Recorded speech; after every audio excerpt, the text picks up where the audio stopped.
Hey guys, it's Drax, here with my top 10 tips for becoming a better infantry player, although some of these tips may help you in other areas of the game as well, and this is a requested guide from some subscribers on the channel. Now this is not a guide to say that I am the best infantry player going, as there are definitely better players than me, but I do get a good amount of kill streaks and find infantry gameplay a lot of fun, so here's me just sharing some of the things I have learned over my time playing PlanetSide 2. And just a note before I begin, these tips don't run in any order of importance, as they each make up a part of a good infantry player, and combining them all together will result in a more enjoyable experience while playing. So first up is sensitivity, and this is a hurdle most people fall on, including myself. For the first 6 months that I played this game, my sensitivity was set at default, and this is too high. This meant my aim was erratic and I overcompensated for recoil. Because of such, I missed a lot of shots and I died a lot more. After changing my sensitivity, I noticed massive improvements, so hopefully you will as well. We're going to start with turning off mouse acceleration and enabling raw mouse input in game on the general page, and that's under settings. Now if you have played other shooters and done perfectly fine on them, but you find your aim is off on PlanetSide, you can check out mousesensitivity.com, where you can convert sensitivity settings so they will feel similar to what you are used to. If you still find this isn't working out right and you are new to FPS shooters, then try an average sensitivity of 800 dpi on your mouse, 0.125 aimed, and 0.225 overall sensitivity, and they're the in-game settings. Now this is just a general guide. From here you can change the in-game values up or down depending on how you feel. Everyone has different settings, so you have to find out what works for you. To help with this, go into VR and flick your aim from head to head on the targets. When it starts to feel real smooth and easy to do, then you have probably found your correct sensitivity. The second tip is use of your minimap.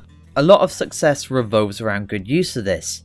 When an enemy is spotted or recon is being used, enemies show up as dots.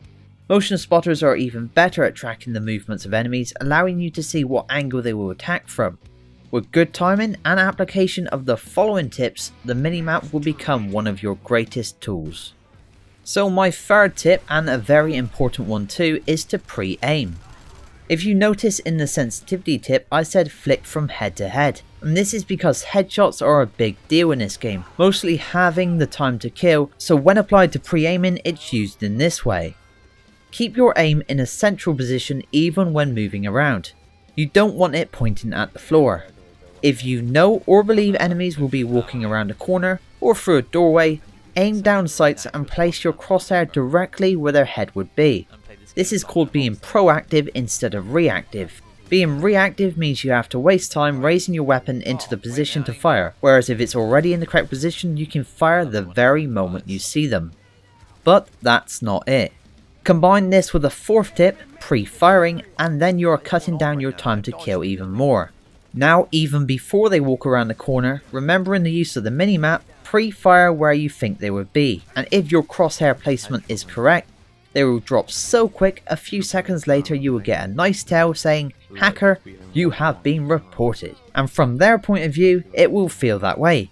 Maybe even a few watching this video will have experienced peeking a corner and dying immediately. Well, now you know why. Our fifth tip is the use of cover, and this gives you the ability to reset. What do I mean by reset? When stepping out from behind cover, you might engage in a fight that you can't win. Say there are multiple enemies, so being close to that corner or cover gives you the ability to pop back in, get your health and shield back up and try again. Even in 1v1 situations where the oppositions might have landed a couple headshots on you at the start of engagement, you at least have the option if you are quick enough to pop back into cover. Further to this point is partial cover, which is great for blocking most of the enemy's fire and will still allow you to fire at them. This for example is like the railings on rooftops or the metal signs in the centre of the biolab. Here you can put out damage, but there's less chance of you taking any. One of the best ways to rack up tons of kills in PlanetSide 2 is flanking, and that is why it's 6th on this list. I would say flanking is the main reason people die so much in this game. Enemies can come from every direction. The king of the flank is probably the light cell, with the infiltrator close behind, but with implants like cat-like at top tier allowing for high jumps, all classes are able to get into good flanking positions. Even without cat-like, you can use wall jumps which allow you to scale certain walls, trees and buildings. This is a video in itself, so I'll link you to one I've made before and one of the best ones I've seen previously. But where flanking is concerned, always think in the back of your mind, can I approach this fight from a different direction or in a different way? Catching enemies off guard is better than facing them head on. For the 7th tip, I have learned the maps. There are 4 continents on this game filled with different bases. The tip here is to keep playing. Get used to your surroundings, memorise the base's weak points and use them or cover them depending on your goal. The top players in this game know the bases like the back of their hand, and to compete you will need to as well. Sometimes deploying a Sunderer and walking through a base might not be your best option. Try grabbing a few friends, squadding up and drop on it using a Vault or Galaxy. Get the beacon down and attack from the rooftops. Instead of going through choke points, like the flanking we just covered, attack from easier angles where less enemies are covering. This brings us on to number 8, and this is to reposition after being spotted. This is especially true when attacking.